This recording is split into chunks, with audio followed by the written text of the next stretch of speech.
How how's everybody doing tonight? Let me get my chat up. Shout out to Chris for joining. Welcome. Hope,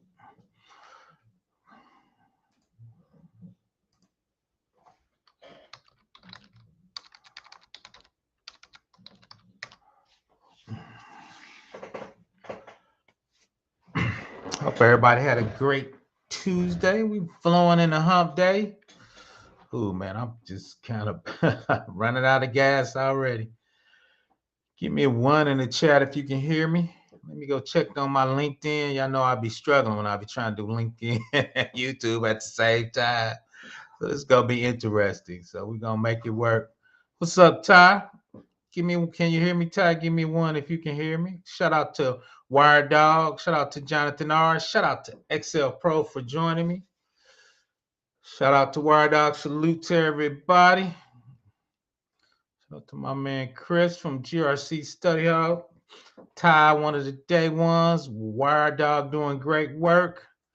Shout out to Jonathan R. XL Pro.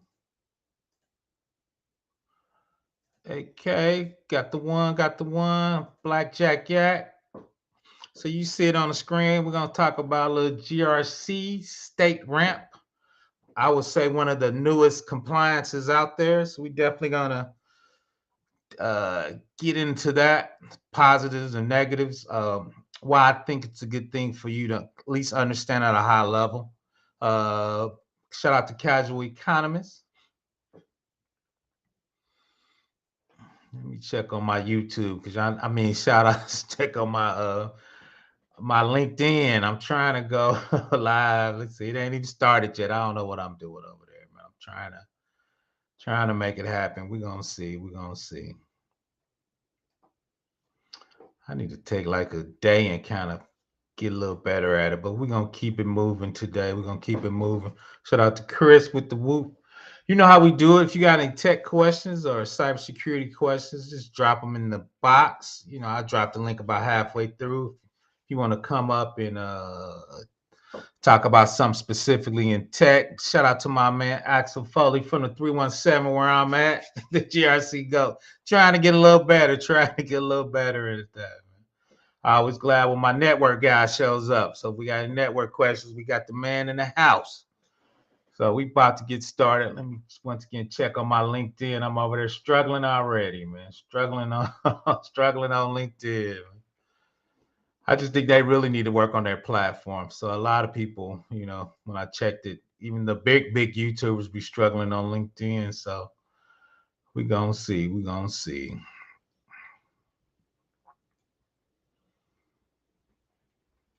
No, it's super slow on LinkedIn. LinkedIn be always locking up and jamming up. But once again, we're gonna keep it moving.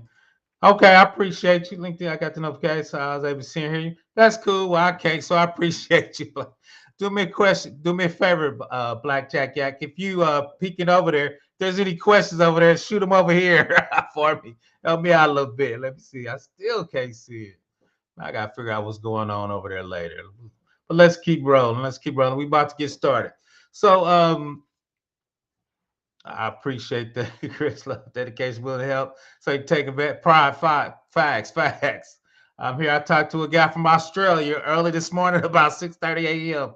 We was chopping it up. I was at the practice exams you're using. I got to get back on it, man. I done kind of fell off a little bit. I done fell off, so I'm hoping to get back on it. I done fell off a little bit, Axel, but I'm gonna get back on it, man. I was kind of a little burnt out, so I'm trying to get it going back.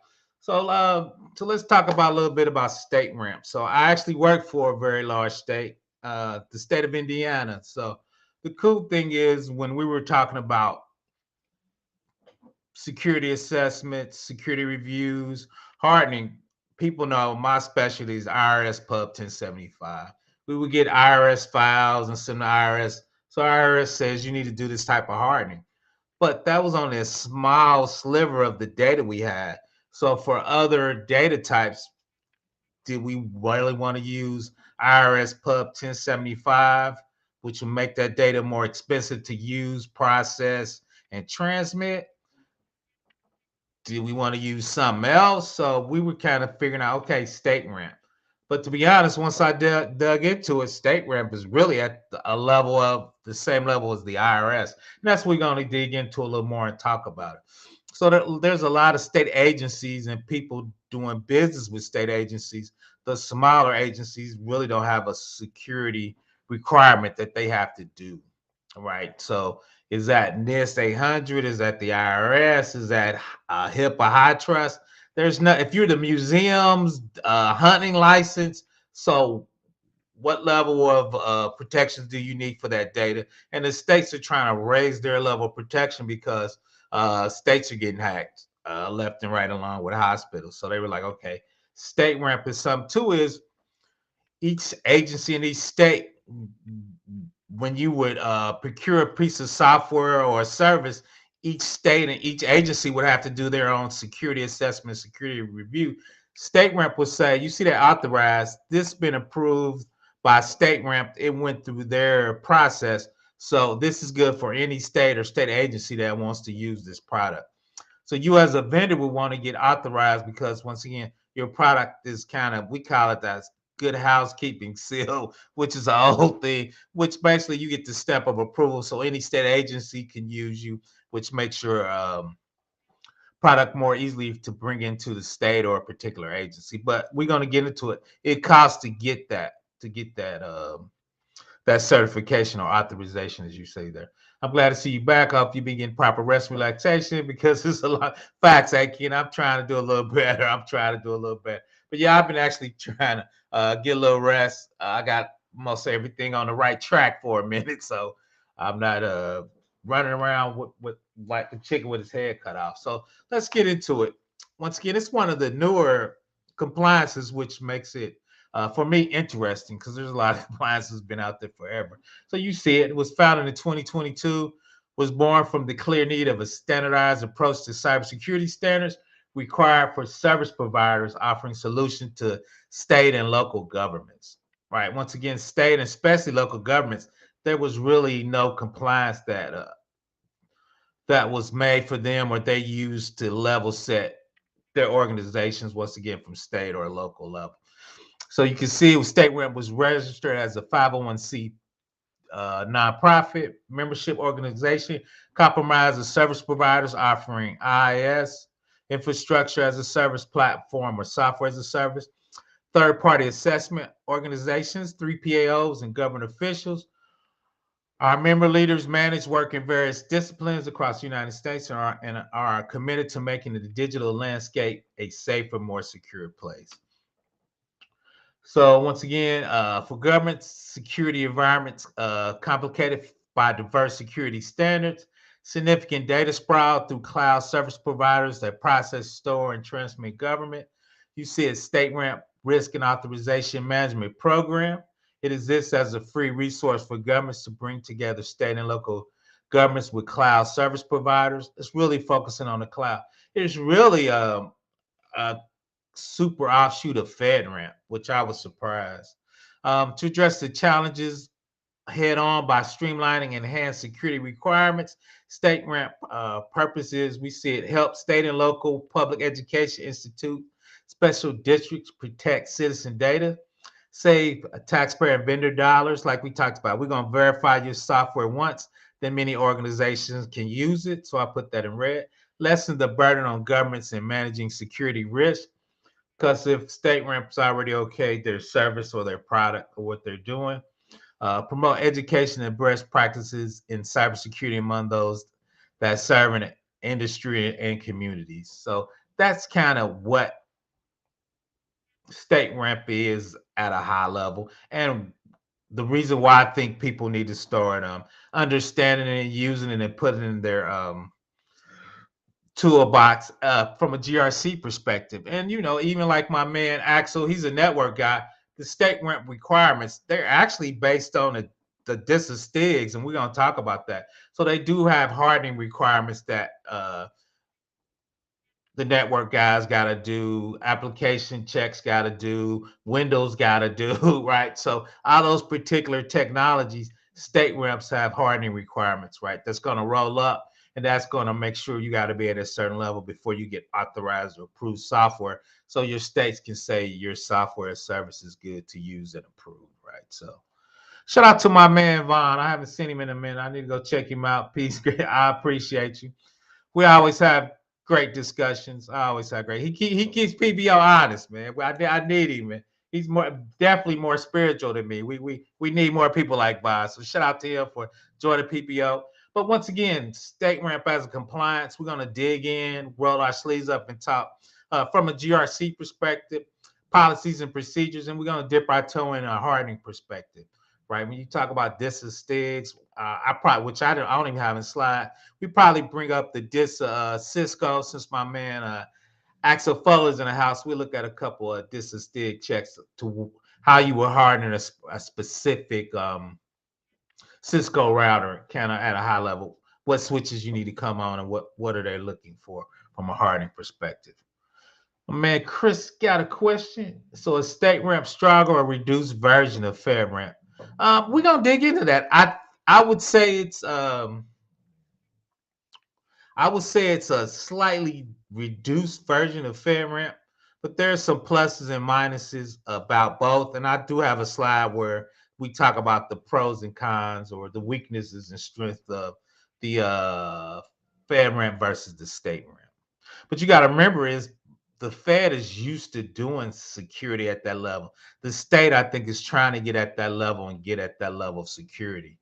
So I think that's one of the big differences in there. So StateRAMP, you see it right there, is based on one of my favorites, this 800-53, or the current version, which is similar to cybersecurity programs for federal entities. That actually surprised me. The Red 5 is the current standard. Requirements have been adopted outright as the security framework for several state governments. StateRAMP has partnered with official government officials, industry experts, cybersecurity professionals to develop a widely set of standard control policies and procedures, cybersecurity needs of state. Once again, you see at the bottom, infrastructure as a service, platform as a service, software as a service, and you can store any government data, including PII, PCI, and PHI, right, which is protected health information, credit card, and PI's general social security number, and basic information about you. Right, so StateRAMP's trying to say we can handle that level of data. Once again, there's a lot of state agencies that's not reporting to a federal agency, so they don't really know what compliance they should use and what should be the baseline for a state agency. So once again, that's where StateRAMP came about, saying, okay, this is going to be the state agency. We taking the citizens' information for a particular state. We need to make sure it's secure. Right. So once again, that's kind of the genesis and the start of StateRAMP. So once again, StateRAMP, these are the three key things it's doing. Government with StateRAMP, procurement officials, privacy officer, information security officers can be confident that third-party cloud vendors and vendors maintain public cybersecurity policy at no cost. StateRAMP offers transferable credentials through standardized cybersecurity verification that allow providers to verify once discernment. So if you're a service provider, and I got a list of a few, once again, if your software gets authorized by StateRAMP, then any other state could use it. They trust their cybersecurity certification, so they don't need to do a security review. Now, PBO got the software with that stamp. I'm still reviewing it. Shout out to Adrian Nash for joining us. I haven't seen you in a while. I hope your 2024 is doing well. It's definitely a paralegal extraordinaire. So, when we talk about procurement and contracts, we probably definitely get her in the house, because we need that paralegal legal stuff. Shout out to Chris. We were looking at some DPAs, which is data privacy agreements. So we were checking out some legal agreements for some software online. So we were talking about that legal breakdown and what that looks like. Once again, the assessment organization, StateRAMP verification model requires independent audit completed by AL2LA, accredited third-party assessment organization, aka 3POs. These are the big guys or companies that are certified to get you StateRAMP approved. Shout out to Professor Roger Wright. I'm trying to get back on my class. We definitely gonna have him in the class, guest lecturing, doing a little. If I remember right, we're gonna do a little purple team and application security. So PBO is slacking a little bit there. He got a little sick. He getting up there. So, but I'm definitely gonna get back on that. So, shout out to Professor Roger Wright. If you for joining us from LinkedIn. If you need any questions, you might want to mosey on over to YouTube. I'm struggling on my LinkedIn. I can't even see the questions on LinkedIn. I don't know what's going on with my LinkedIn. A lot of people say they struggle on LinkedIn, but once again, I shout out to Professor Roger White for joining us. So once again, we're gonna get that 3PAO. Those are the big guys. So when you have your software and you said you're ready, if it's gonna be your software, or if you got a data center you want to get approved, most people just do their software and have it on one of the big guys that are already FedRAMP approved, aka AWS, Azure, Google, Oracle, Rackspace, right? But once again, you got to pay for that third party to come in there and check your software out. Then once you get that rubber stamp, then you can start pitching it to states. I think they do have a marketplace so people can come out and find your software. So hopefully, once again, that'll help you sell it. I might reach out to them because I want to actually do that as part of my class.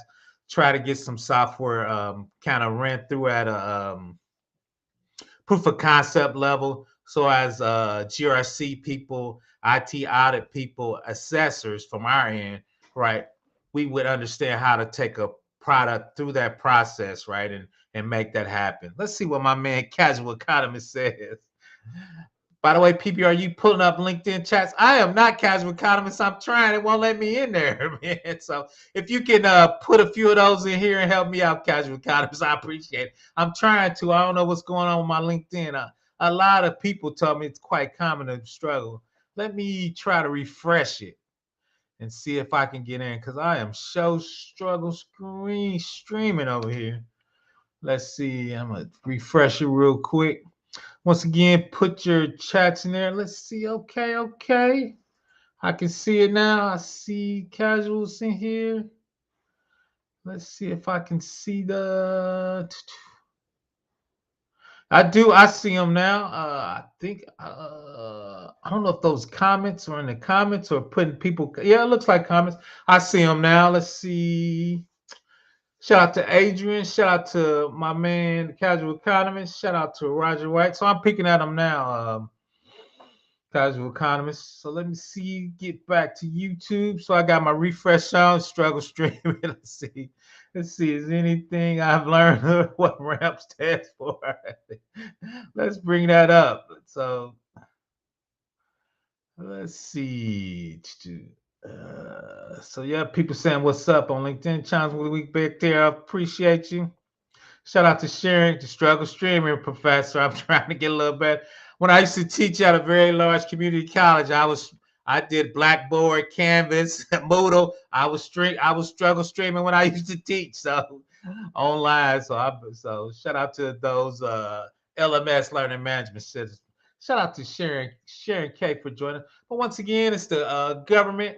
The ramp is the on-ramp. Shout out to Vaughn. We're going to on-ramp to get us some security. Once again, governments.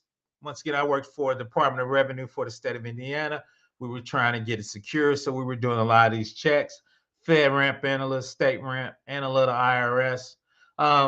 Service providers, once again, you trying to get your product approved so it'll make it easier to sell. You don't have to worry about the cybersecurity perspective. Makes it easier for you to push.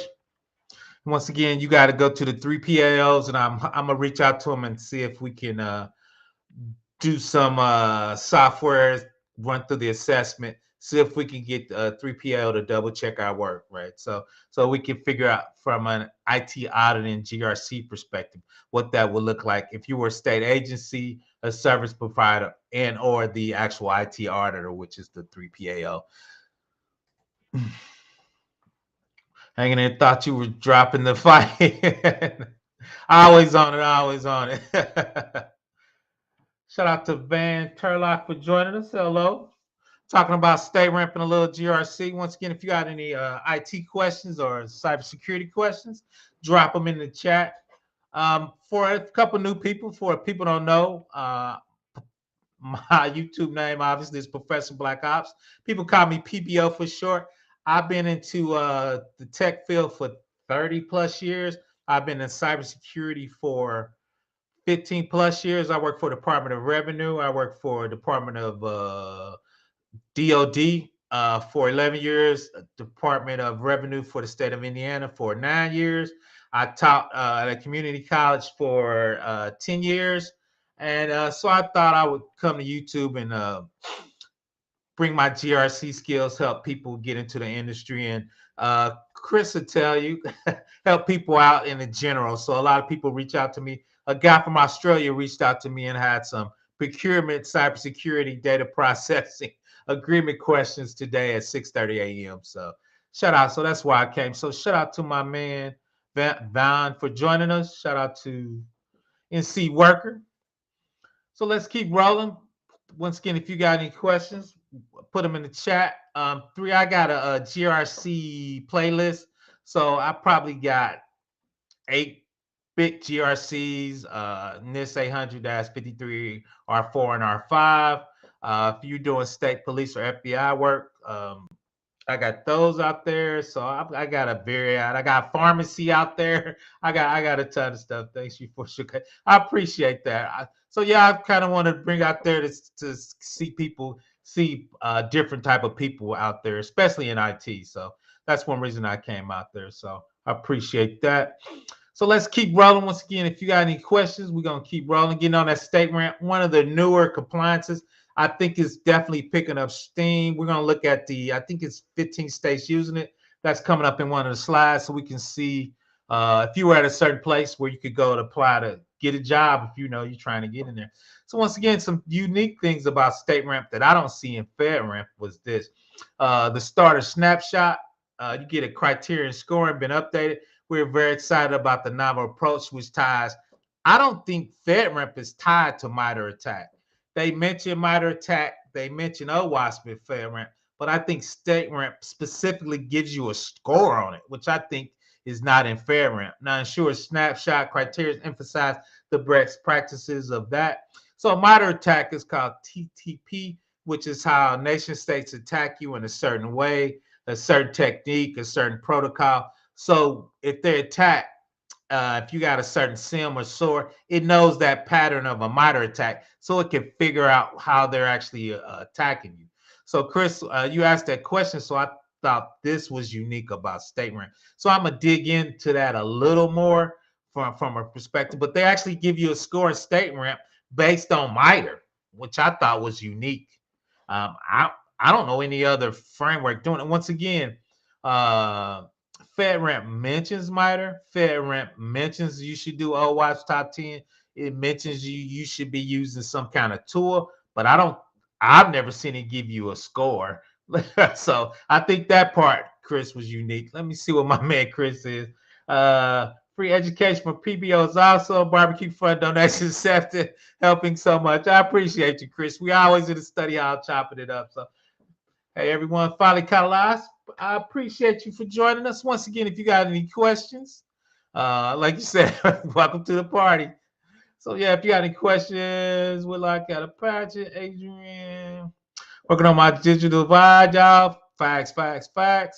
So, but once again, in StateRAMP, I thought this was unique.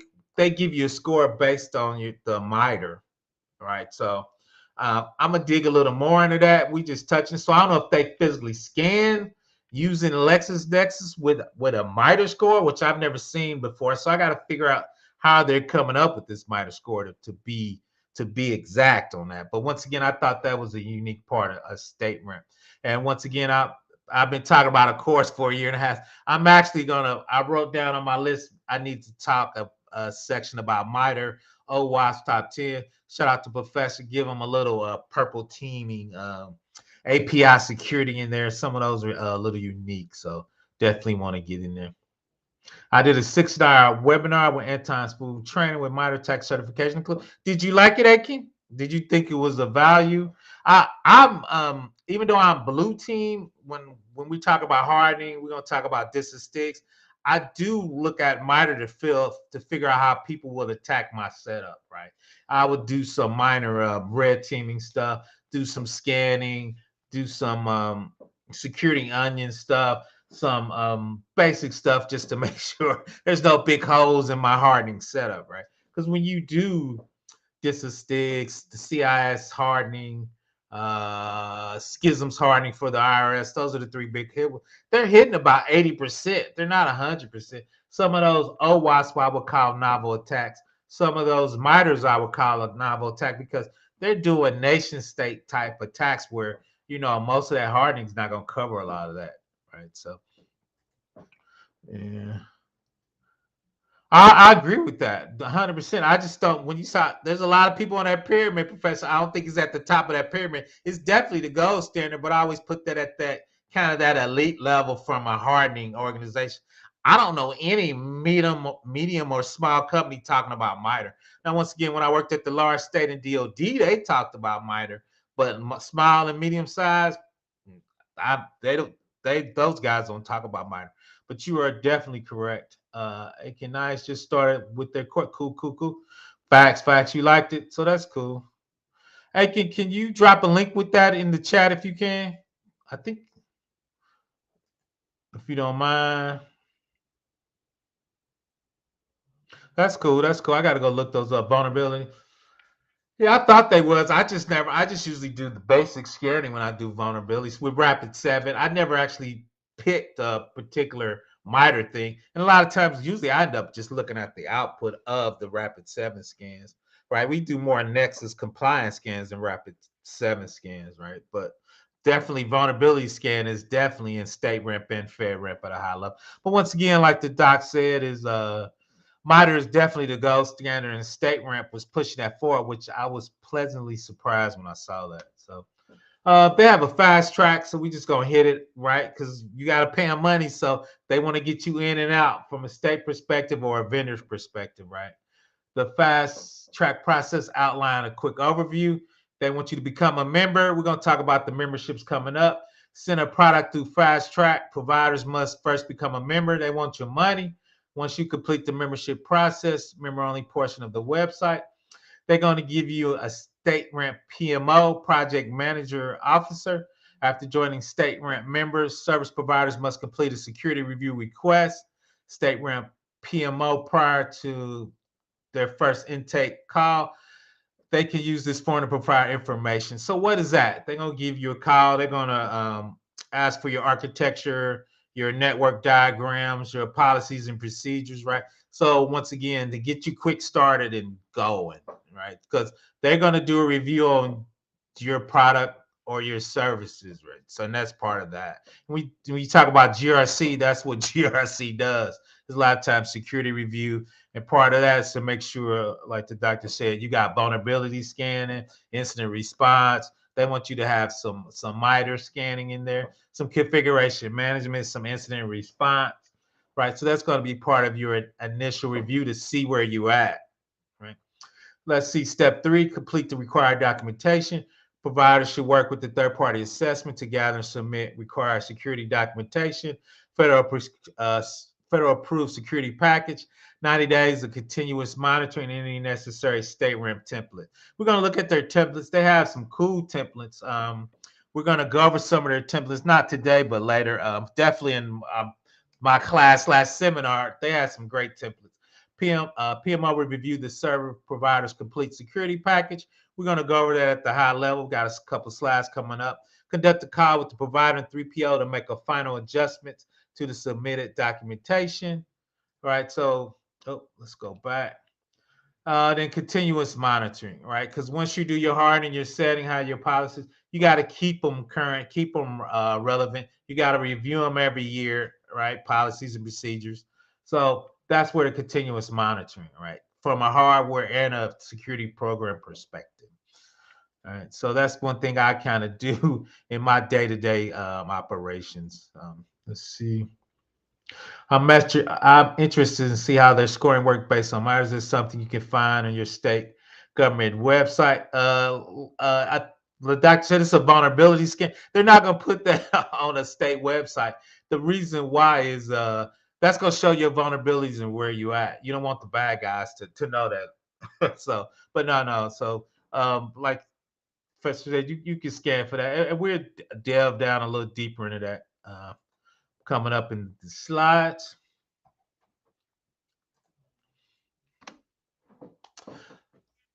So we can see here from the StateRAMP requirements minimum, which is the low requirements. Revision 5. Then they got minimum requirements, of course, for moderate and high. Then you got your basic impact levels: low impact, moderate impact, and high. The provisional status assigned if the interconnected technology is not yet met StateRAMP or FedRAMP. You got to do an authorization boundary guidance. StateRAMP snapshot required for interconnected sub-processor, right? So interconnections from FedRAMP or StateRAMP is what services connect to your app and what services connect to your app and what app does your services you connect to. Like a lot of times apps might connect to Stripe to do credit cards, right? That's a connection because if Stripe gets hacked, they could get you hacked, right? If you're taking data from a location finder to do pins on a map, if they're sending you files to get the location of that map, that file could have malware or viruses on it, right? So those are your interconnects, right? So they want to know who you're connecting to because they're going to do a security review on your connections, at least at the high level, to make sure they're mature and at least at the same level as StateRAMP or FedRAMP. You can't make a connection to a federal service or a federally approved service and not be at that same security level. Right here it says you must comply with Red 5 by October 1, 2024. Until the deadline, people would accept Red 4 or 5 packages and an annual assessment. So if you're brand new, I would just jump on the Red 5. But we're looking up, coming up, the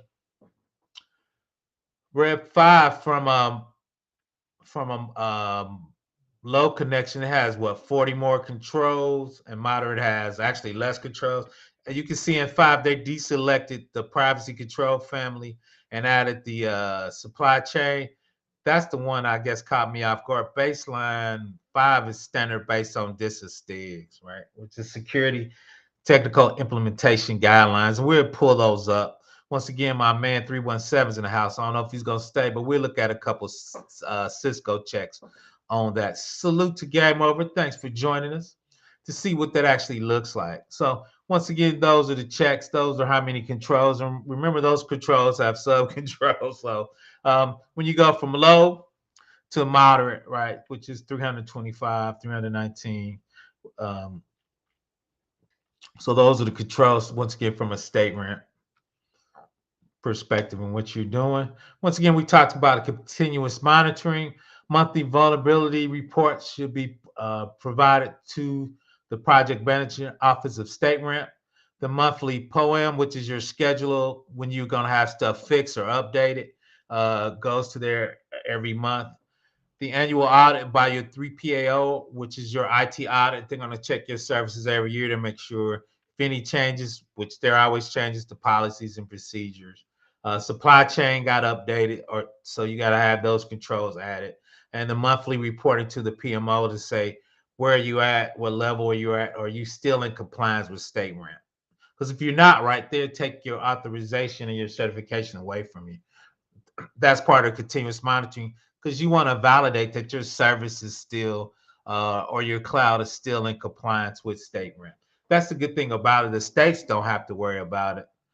StateRAMP is going to handle that for them. So part of your fee is them doing that service to say you're valid. But the good part of that, or the pro for you, is any state could use your product and say you StateRAMP approved, and they wouldn't have to do a security review.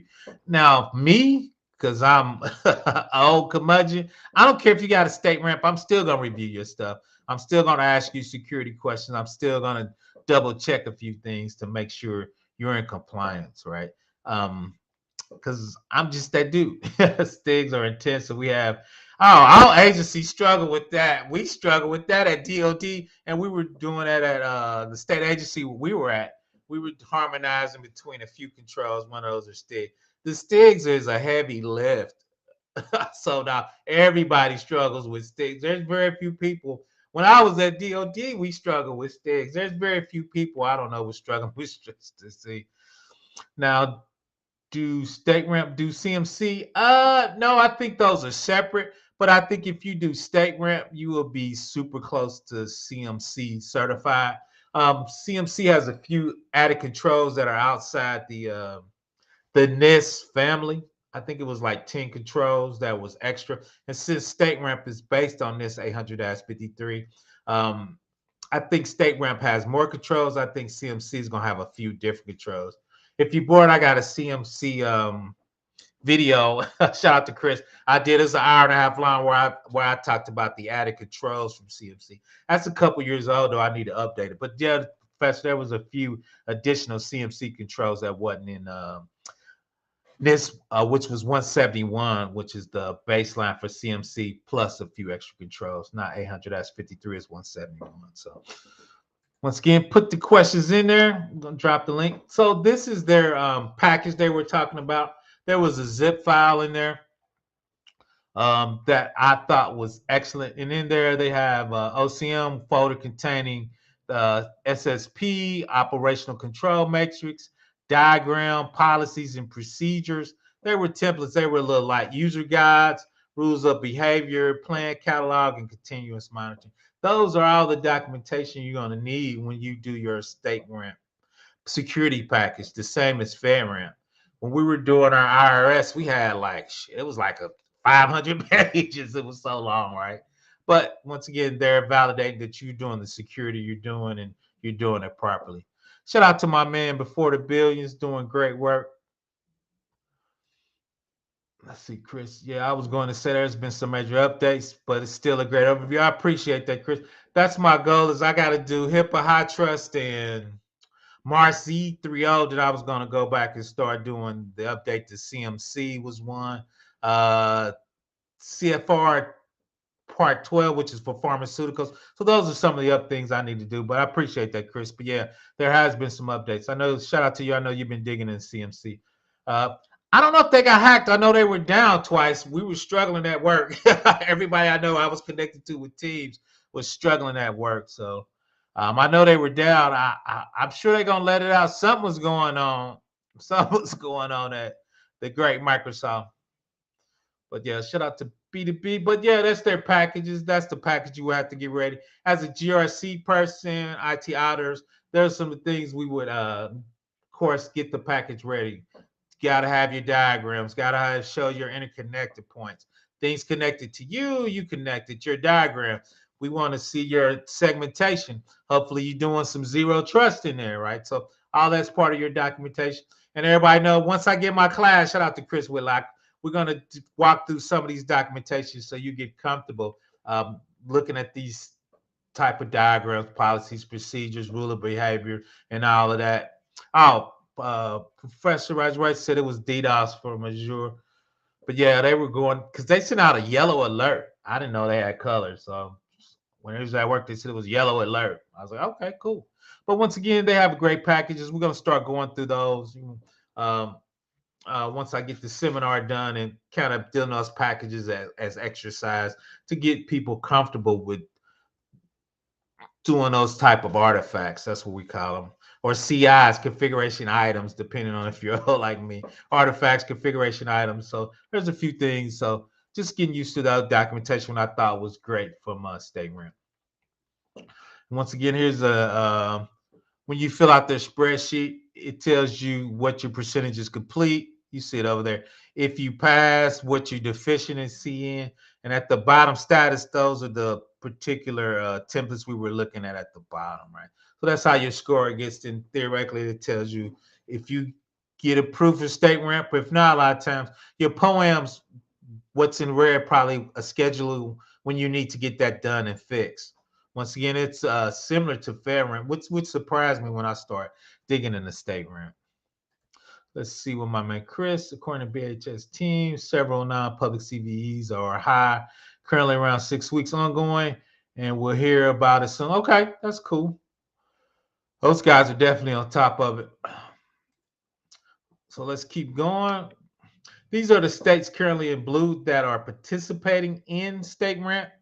I was surprised because I thought Indiana was in there. I know they were looking at it and checking those out.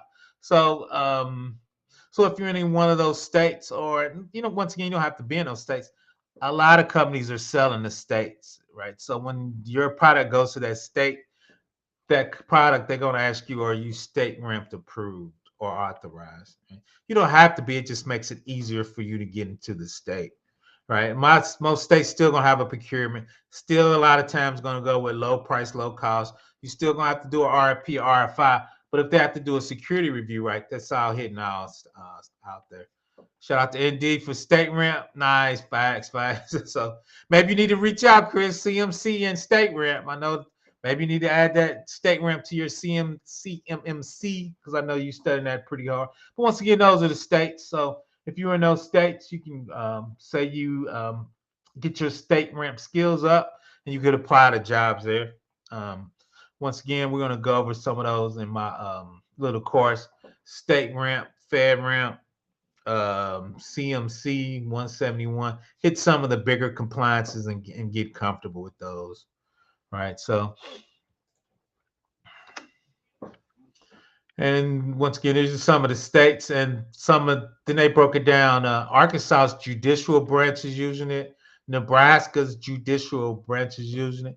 New York State local government technology directors using it. The city of Chandler is using it. Fayetteville State University is using it for higher education. So they get. Let me move my big head out the way. Put it at the bottom. That's too small. But so that's it. Let's get it back. So yeah. So move to the side. That's a little bit. So you see North Carolina state in there, some states, some local governments. So this is not all of them. I just took a screenshot of some of the things they're doing. So obviously they're getting traction. States are doing it, governments doing it. Local, you see a couple, 4 locals right there. Governments are using it. So once again, it's picking up steam. So let's see what my man Chris. I'm going to talk about that in a minute, Chris. Facts. I got the membership coming up, so we'll talk about that in a minute. Yeah, who doing the audits for StateRAMP consultants? No, they got those 3PLs. I got the list coming up at the end, Doctor. I show the list of 3PL, which is the big guys, Deloitte, Coal, Fire, all the big guys. But I got that list coming up, Docs. You'll see it. Does it require them any type of public reporting, etc., for joining StateRAMP? I don't think it's public reporting, but we'll dig into that. We'll step through that with the process, with the membership.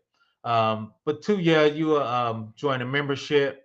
You will get in their product. They got a StateRAMP project management office. So they'll take your product and take it through there if you're a vendor. If you're a state, I think you could do that for free. So you can sign up as a Department of Revenue, or you see these local governments, you can sign up and they'll let you go through and the program. The reason why I think they let the states go through, because that means they're going to charge the vendors, and their vendors product will be accepted for that particular state or local government, because they're on their list saying that they're accepting StateRAMP authorization. So I think that's where that tie goes back and forth.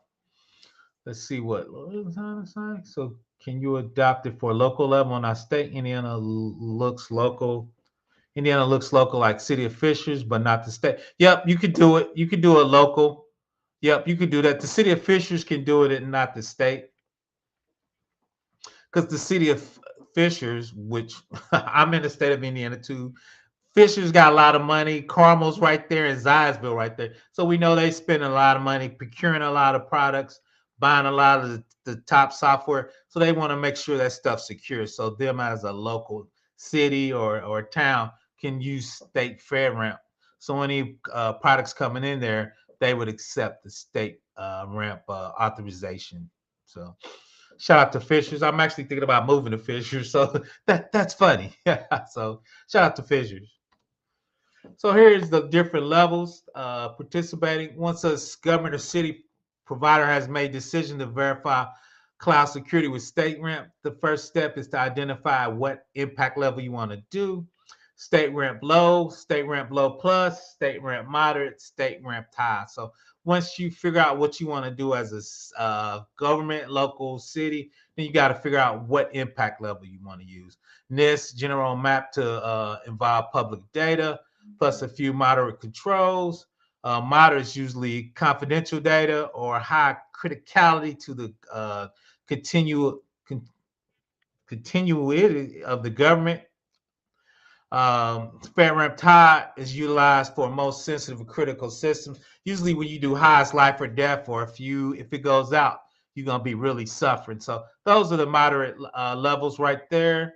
Shout out to Lucy. She was definitely answering that particular question. Let me take her off. So those are the different levels, state low. A lot of times, what I tell my clients or customers, we start at low and just work your way up, right? Because the controls build on each other. So unless you dealing with a certain vendor that's telling you, or a certain state agency telling you StateRAMP moderate, I would just do low. One year, next year, do low plus, and just kind of slowly add on. Even if I was at moderate, I would try to add some high controls on and show that we're trying to do more than what we need to do. But so now that's the impact level of StateRAMP. Let's keep going. Was about to ask, what's the benefit of state? I don't know. You had to have a government contract for FedRAMP to approve. I'm assuming it's more like state. No, for the you have to be invited to do FedRAMP, right? So you just can't say I'm gonna get my product approved on FedRAMP. A government agency has to recommend you. A government agency actually has to recommend your product to go to FedRAMP approval. Right. So now you once again you have to be invited to be in FedRAMP. The last thing I know, either the JAB, meaning they have a government agency, DoD can say, we like this cloud vendor AWS. We know our DoD agency is going to use it. So we're going to do it from an agency. It's called a JAB. Or me as the Navy said, I like audit board. So I want audit board to go through FedRAMP, then anybody in the Navy or any other government agency could use audit board. But now you have to be invited, because we had some vendors and we were actually a state. So we were trying to figure out how to get them FedRAMP to prove. They asked us. So long story short, the state of Indiana went to the IRS. I work for the Department of Revenue. The IRS is the government agency we reported to, because state taxes needs federal taxes to be able to collect money, right? We got to validate that their AGI is the same, Social Security is the same. So we asked the IRS to invite the vendor we wanted to give FedRAMP to prove. So actually, that's why I know you have to be invited. Once again, though, that's about 5 years ago, but now I think you have to be invited to get in FedRAMP. You just can't. Shout out to Mr. Awesome adding to the barbecue fun. I'm back from the military training, ready to continue my cybersecurity journey. Howdy, Professor. Appreciate you. If you need anything, reach out to me, ProfessorBlackOps@gmail.com. That's for anybody in the chat. Just reach out to me. We can always schedule a chat. Once again, I talked to my man from Australia. He had a couple of procurement questions for me this morning at 6:30 a.m. I think it was 11 o'clock p.m. his time. It was 6:30 a.m. my time. So once again, a lot of times I'm old. I wake up around 6 o'clock and try to study and work on different things. So shout out to me. We can always reach out. Oh, whoa, that's surprising. You need to be sponsored. I appreciate that. So let's keep going. But once again,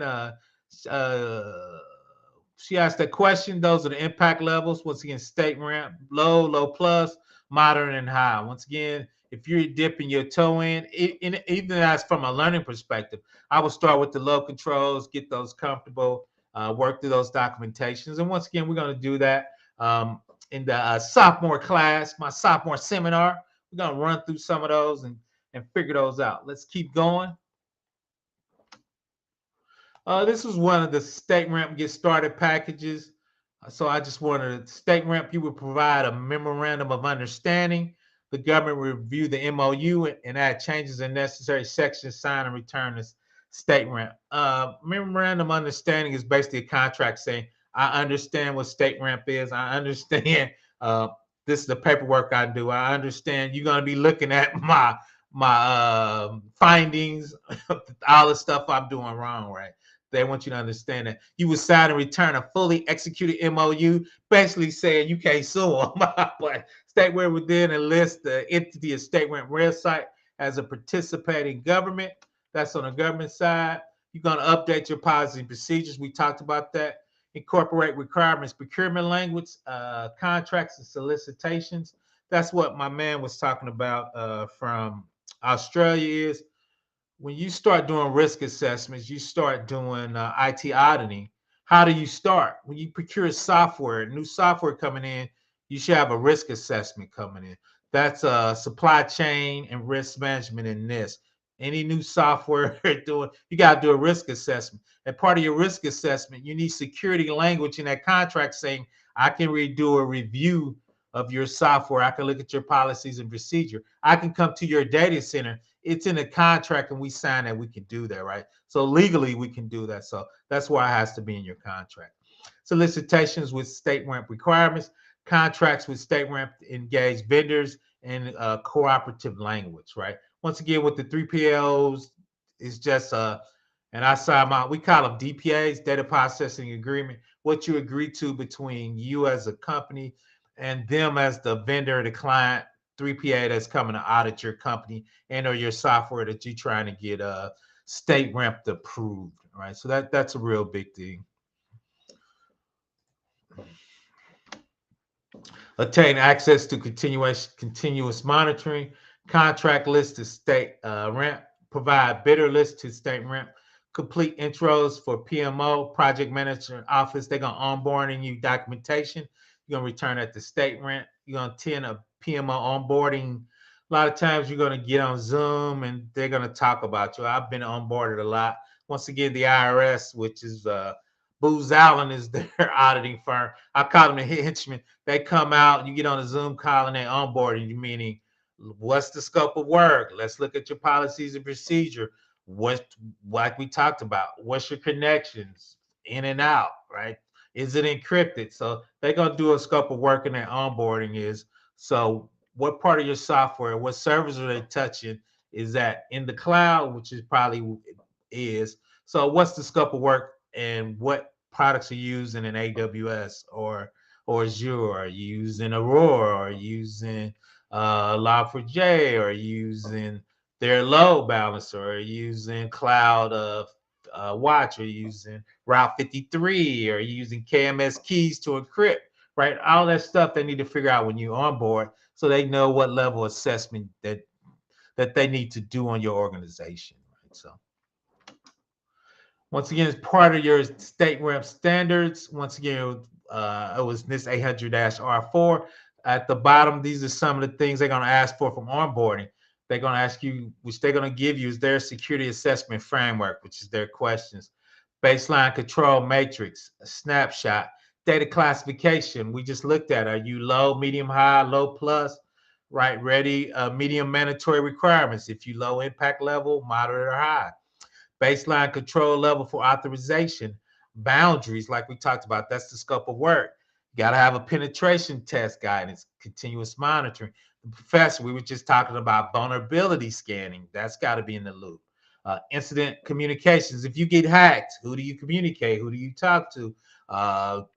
Who's going to do your DFR? Who's going to find that bad guy, find that malware, and shut it down and make sure you're clean? A lot of people use a third-party vendor to do that. Continuing monitoring escalation process guide.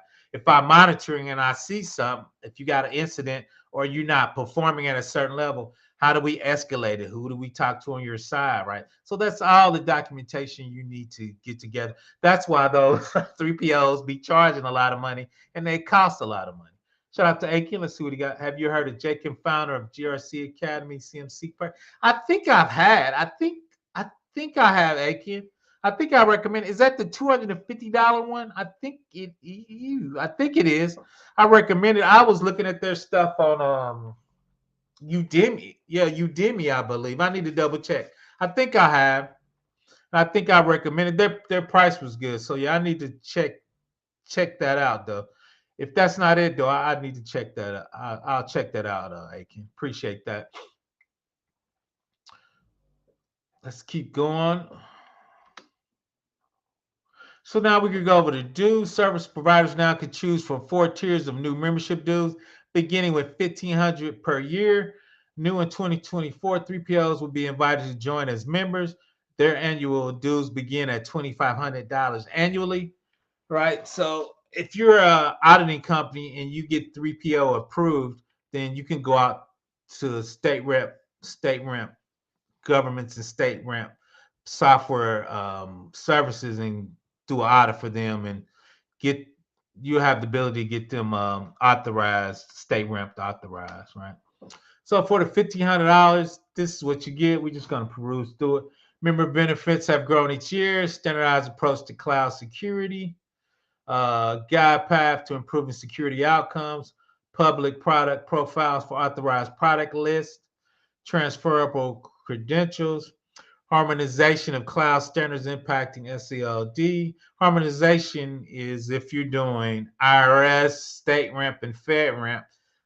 A lot of those controls are a little different. So if you need to qualify for each one of those compliances, they'll help you harmonize. I hate that word harmonization. Harmonize between those.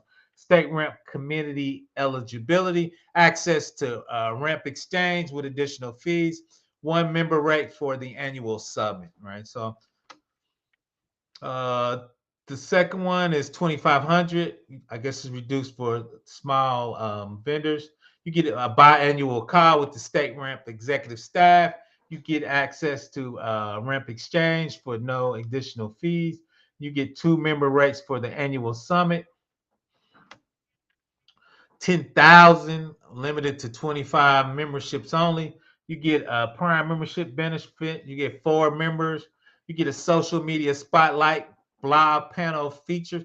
So if you're a big company and you're trying to get your software out there, um, that plugs your software. A lot of times when you see keynotes, right, you see gold members, platinum, and all that. I think State Ramp is getting from that, right? Receive first right of refusal on event sponsorship, special listing on their website. Right? So 50 grand though. Woo. So you get championship level reserved for committed to elevating the education experience of our members, include premier membership benefits. You get 6 member rates for the annual, you get biannual virtual education series, and you get one-on-one monthly calls with the state ramp executive director. So you get directly to the source for 50 grand, right? So 50 grand though. But once again, those big companies, they print money, so that's not a big deal for them. Okay, shout out to Aiken. Yep. So yeah, I've checked those out. I've seen it. I actually recommended people to it. I perused it. It looked pretty good. I might actually look through it. I'm not a CMC guy. That's probably third on my list, to be honest, Aiken. So that's why I haven't dug into it. What's the average price for charging for audits? I need to figure that out, professors, to be honest.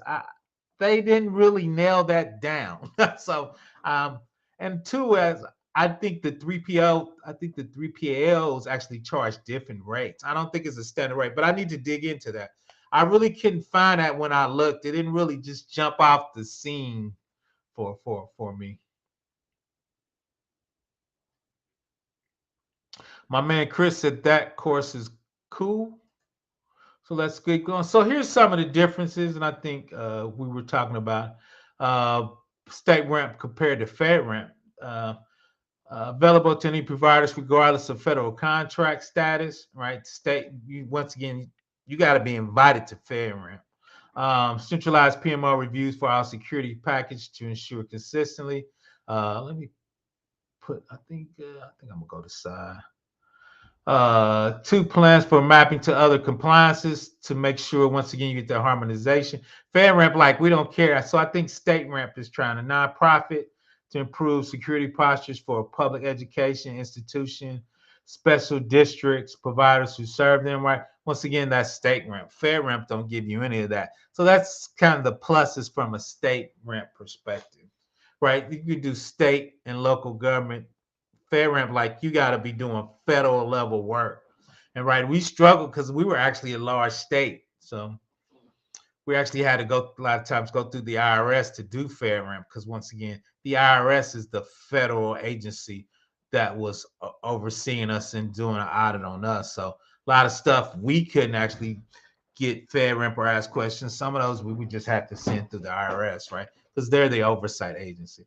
So StateRAMP's like, hey, we working with all local governments, all city governments, special districts, educational governments, right? So that's where StateRAMP came in. Us as an organization, once again, what compliance level did we want to put in our organization? Right. We didn't want everything to be IRS Pub 1075. That's super stringent. So for our less, I'm calling it less, our less classification data, what compliance or what level do we want to be at? So we were thinking about being StateRAMP, and that might be something I might start recommending. And like I said, I got to think about it a little more, get my head wrapped around it. Shout out to the Bronze Yo Report. Peace to you. Glad you joining us. Let's keep going. We almost done. Looked at compared SOC to StateRAMP. It was on a SOC 2 is a self-established security procedures. SOC 2, which I'm not a big SOC 2 guy. I know everybody has them. I don't actually like them very much, to be honest. It's a framework designed by financial experts of the American CPA. So while we got CPAs doing IT auditing, is intended to meet the needs of a broad range of users. StateRAMP compliance is a measure against a standard set of security controls, procedures, and policies established by the StateRAMP committee. It's based once again on this 800-53 for state and local government and educational institutions, right? Cities are part of that, right? So I actually like StateRAMP better than I do a SOC 2, right? So once again, if you compare SOC 2 to NIST 800-53, SOC 2 has about 15% of what the full NIST 800-53 compliant. StateRAMP, since it sits on top of NIST, is basically one for one, right? So StateRAMP, once again, these are state and locals, has visibilities, continuous monitoring. You get PMO from the government. You get a ready status from them, provisional status awarded to state sponsors and government. You get fast track. Both are 800-53, require 3PA audit, has different impact level, verify status of ready. The FedRAMP must do business with a federal government. Federal have visibility into continuous monitoring. Provisional status warrant to, remember we talked about the Joint Authorization Board versus the agencies. Those are the two ways to get your product authorized into FedRAMP, just the JAB or you a federal agency. Once again, StateRAMP has a lot more, I guess, entities is doing business with, once again, state and local educational institutes, right? So definitely, I think more flexible in that route. Still a little surprised they were basing that on the disastigs. So no, that is true. I'm just not an ISO guy either, but I've been doing this work. A lot of times too is when I do SOC reviews, since it's an accounting firm, the client actually sets the scope of work, Professor White, the ones I review. So when I look at it, I'm always like, where's your database? Where's your this or that? Because the client knows they're weak in that, so they don't put that in the scope of work. When you deal with StateRAMP or FedRAMP, wherever the classification of that data touches in your in your architecture, in your network, that's the scope of work. I think SOC 2, they create their boundary slash scope of work. So when I do my reviews over the last 4 or 5 years, so even though it's ISO, it seems the accounting firm lets the client set the boundaries of work that they're going to review. These are some of the 3PLs. I think Chris asked me that. These are the 3PLs at the back. Once again, coal fire is a big one. Everybody know Deloitte, Kratos. I interviewed with them a couple times. Shout out to them. KPMG is the big dogs in there. Um, those are the ones I see a lot of in there. So, like Professor White said, I didn't get, well, okay, am I paying the 3POs? Is there a standard price? I need to do a little more digging. I actually might shoot StateRAMP a couple questions to see if they answer my question. They probably say I have to be a member. Shout out to them. You got to be a member so we can get your money, right? So let's keep rolling. I think that was it. So that's it. Let me drop the link. I'm just gonna freestyle a little bit because kind of I think it's a good compliance. I think it's just coming on board. Let me get back to show the states that were using it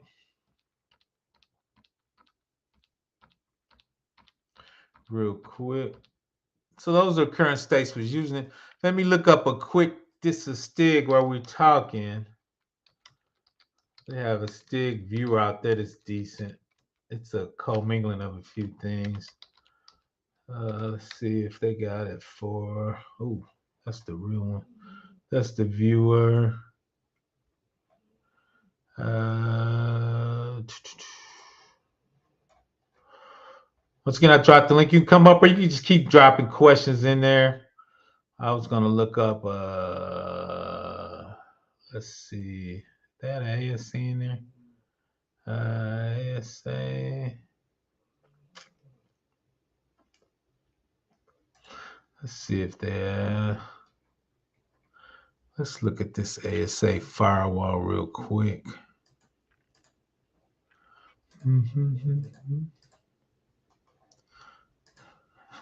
Yeah, that's crazy, man. That was for the big boys. I think they had some smaller membership. I didn't even notice that. I didn't notice that. That's a good point. Wow, I didn't even notice that. Good catch. So let's see. I'm gonna switch real quick. Let's look at one of the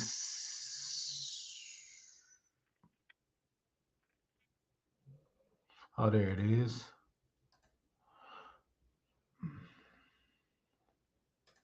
So we're just gonna look at a couple STIG checks real quick. So when we talk about STIGs, there's a device. Usually there's a STIG check. So I just brought up a Cisco ASA. So as part of your architecture, as part of your list, you're going to give them a device list of all the software used in all the routers, all the hardware you use, unless you're up in the cloud, right? So then theoretically, it'd be a FedRAMP approved cloud. So AWS, Azure, Google has already done this and submitted to the government, right? That's how you get FedRAMP approved. But if you're a vendor and you have some software and you're running something locally and you're trying to run it locally in your data center, you would have to run a STIG check on that particular software. Or if you have it up in the cloud and you run a platform as a service, you would have to run it and say, not trying to start any trouble. See, is there? See, is there? Facts. It's all good. It's all good. So let's look at Cisco. You would just see this ASA. The Cisco must be configured to implement scanning threat detection. In a port scanning attack, an unauthorized application is used to scan the host device for available services and open ports for subsequent use in attack. This type of scanning is used. Cisco must be configured to filter outbound traffic, allowing only authorized ports and services. Information control regulates where information is allowed to travel within a network between interconnected networks, blocking or restricted detecting harmful or suspicious connectivity, right? So a lot of times when you hear ransomware, it's the command and control has to get out and go to Russia or China. A lot of times, if you're running these checks, that command and control won't be able to get out to. Hopefully, that server will be identified and be on a blacklist or a list that it can get to. So if you're using that particular filtered outbound, that particular traffic couldn't get to the bad guys to download more malware. So that's where the STIG checks come in. But like Professor White said, that's a heavy lift, and a lot of people struggle with STIGs, especially when you just starting out. Those things can be super brutal, right? So those are the kind of the checklists. If you Google Stig Bureau, they have a lot of the Stig checklists. I think this is a little older from Cisco. I think they got a new product called Firepower or Firewall that's a little more current. But once again, these are the checks. This wasn't many on here. You got 19, you got two highs. So just want to go through and do those hardenings. Filtered outbound traffic only to internal interfaces. Must configure filtered inbound traffic to all your interfaces. So these are the checks we want to make sure we're doing, right? Like we just talked about DDoS check. Fireworks and sparing the DDoS check will not be able to handle production traffic. Higher utilization CPUs could cause that to not work, right? So you want to be able to enable threat detection and mitigate the risk of DDoS attack, right? So once again, those are the security checks from STIGs that are out there that are super, I wouldn't say hard. I'm trying to think of the proper word for it. But once again, there's a lot of checks. If you do a small setup, small environment, it could be easily 5,000 checks. Firepower, shout out to my man. So yeah, that's the new checks. I need to download the new checks from the distance stig and see if they got the firepower in there. Oh, still a lot of ASA out there with soft facts with Palo Alto. I think distance stigs has, I think Palo Alto checks. I don't know Fortinet, but they do have generic router checks, generic switch checks. So if you don't have their particular device checks for your particular routers, they have generic checks that'll go through that was that you still have to do from hardening from a router or a switch perspective. So yeah, Axel, I'm trying to keep up with my with my networking, justly from a IT auditing standpoint. So so if I had Axel hardening a firepower, we would go through these checks. Some of them he would do, some of them we say, PBO, I can't do this, man. It's gonna break the network, right? So we would work back and forth. Hopefully we would get a compensating control if we could, but sometimes we might accept the risk. I was doing some checks for a client. They told me I was going to break the whole network for the corporation. So, long story short, we just said we couldn't do this particular thing. That's what's your packages. We wrote it up from a poem. It's basically a schedule. We said a year from now when we update all the switches because it was end of life, we were going to go through and double check and make sure we only use the proper protocol, port scanning, right? So a lot of times, depending on where you're at, you could write it up, once again, put it on a schedule, and then still let you get StateRAMP approved because you reviewed the risk, had a compensating control for the risk, and figured out when you're actually going to fix the risk, right? Us as GRC and IT auditing, that's what 3PLs want to see when they come and audit you, right? So a lot of times, my job is I come and audit before the 3PL come and audit. Why would you do that? PBO is a lot cheaper than Deloitte. And I'm a lot cheaper than Coalfire. Their junior people's like $300 an hour, right? So a lot of times you would come in and check those out, get those paperworks ready. So when the 3PLs come in, you want them in and out as quick as possible, right? So the longer they're in there, right, they're charging more money. But like Professor said, I need to go see, is that a flat rate, or I think 3PO is, this is our bill and we're going to run it up for as long as we work. But I need to verify that. Let's see.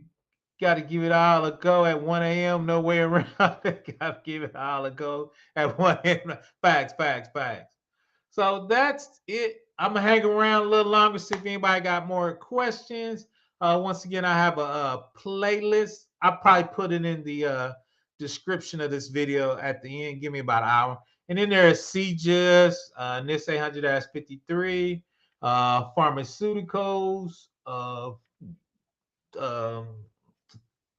I probably got a ton of, like I said, I'm trying to go over the most used compliances at a state and corporate level, right? So the ones I think I have left is HIPAA High Trust and MARSI 3.0, I think is used by the Family Service Department, right? So, which is MARSI.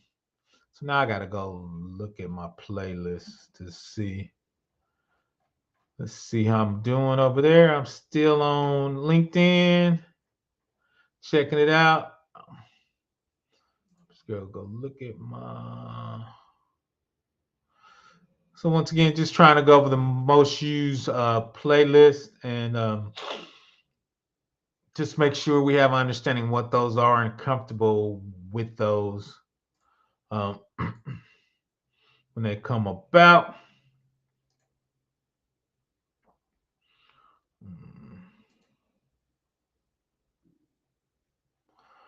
I'll drop down in there. So let's see. I've got Sieges, our IRS Pub 1075, uh,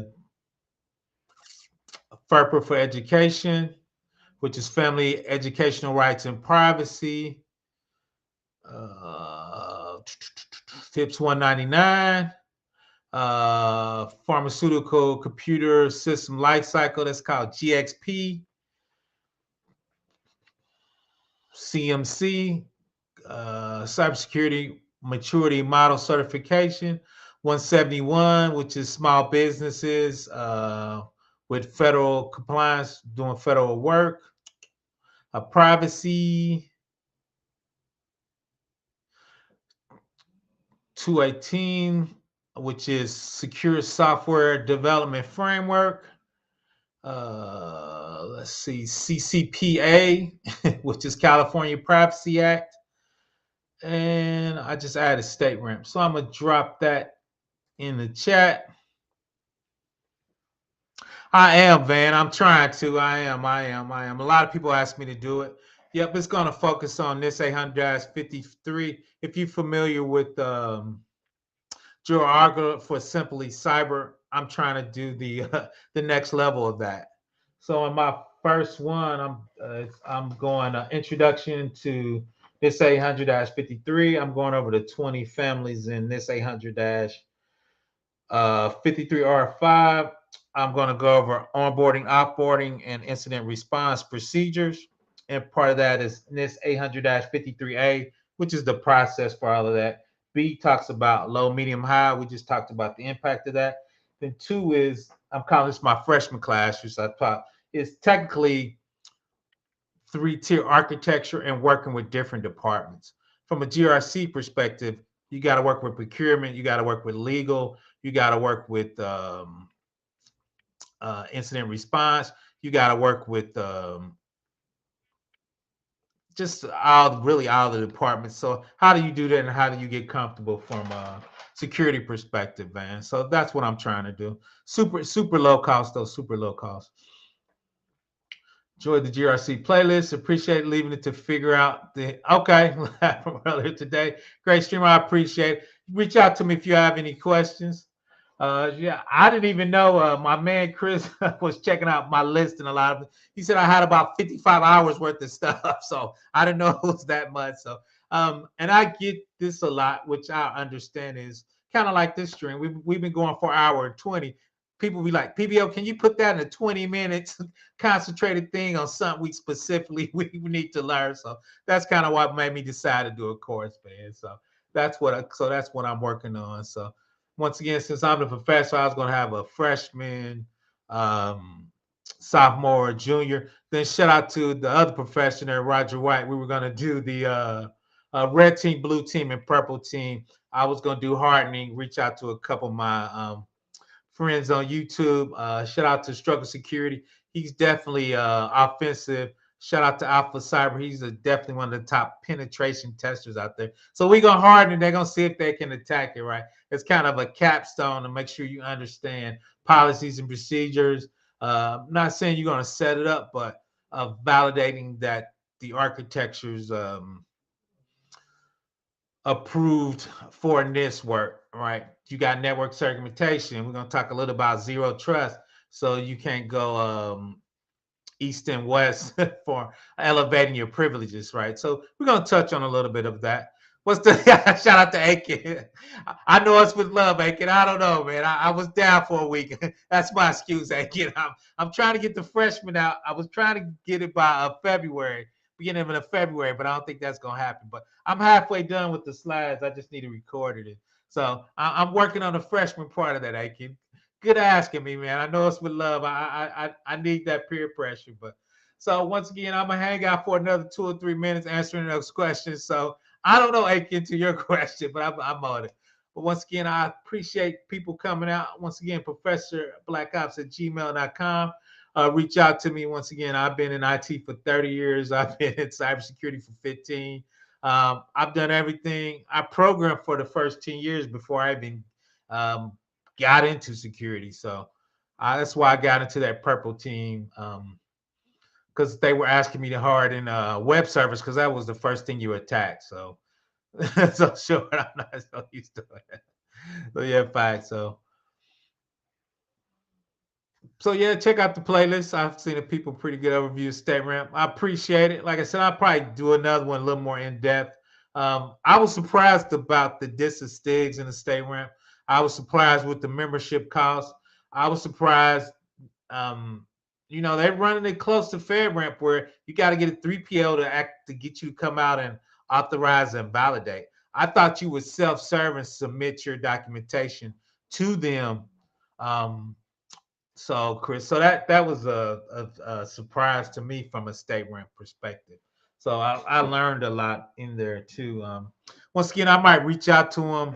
They had a $500 level. If I could uh, get at the $500 level and see if they let me see their package and let me talk about it for a training perspective. So I might reach out to them. The cool thing is I think their corp I think is in Indiana because it was actually Knowledge Services, some of their top guys. I used to work for them 10 years ago but I mean they got 30,000 employees. I mean they probably won't remember me. I appreciate that, man. Most definitely. We can definitely do that. I'm gonna reach out to you on LinkedIn. We can definitely get together. We can get on here as a private chat. We definitely gonna collaborate. Like I said, I'm gonna start interviewing people. So I'm gonna reach out to you and at least get you in for an interview. I'll probably interview my young guy Chris Whitlock. I'll probably interview him because two is I think I'm gonna start interviewing younger people to ask what can the old guys do to help you get in the industry. Why do you think it's hard to get in the industry? That probably be his question for me. So interview some definitely Aiken and some people on here. Definitely my 317. See if we get some networking in here. Networking from a GRC. We were talking about firepower hardening from a stick perspective. I think as a GRC professional, you you should have the skills to be a network admin. You need to understand it at a high level. So if Axel starts talking about certain protocols, certain encryption, certain VLAN, certain subnets, right? Those are high level concepts as a GRC person. I think you need to understand, especially when you're trying to become a senior. Maybe not an entry level guy, but definitely when you become trying to become a senior. So once again, I'm out. Everybody have a nice, I was gonna say weekend. Everybody have a nice hump day tomorrow. I'm trying to get 2024 started a little better. Hopefully not struggle streaming on LinkedIn. So it seems like I got it going over there a little bit. Once again, I appreciate everybody for joining me. If you need me, ProfessorBlackOps at gmail.com. You can go to my about page on YouTube. My email is there. Everybody, a lot of people will tell you, Chris will tell you, I always give you 20, 30 minutes of your time. Check us out too at the GRC Study Hall. That's on Discord in the Simply Cyber. I think Chris Whitlock is the head man in charge over there now. So I'm over there usually supporting them and giving them my 2 cents when they need a question from PBO. I try to not lead them astray too bad. But once again, thanks for joining me. Shout out GRC Gang Gang. I like that. GRC for life. So I might put that on some merchandise. GRC Gang Gang. I might have to get the rights from the professor White. But now I'm out. Everybody have a nice day. Let's get that hump day started tomorrow. It's the grind. It's out there for you to get. There's a ton of GRC jobs out there. Two is if you go to my community tab, I try to put and entry level jobs and summer internships. I got 4 summer internships for the summer of 2024. So if you're young, I think they're paid and they're all remote. So PBO loves remote. So go out to my community tab, check them out. They're out there. I probably have 15 likes and likes. I know at least 10 people on each one of them said they apply for those jobs. So I keep finding entry level and those type of, I'll keep posting on my community tab. Once again, PBO out. Everybody have a nice week. Let's get it.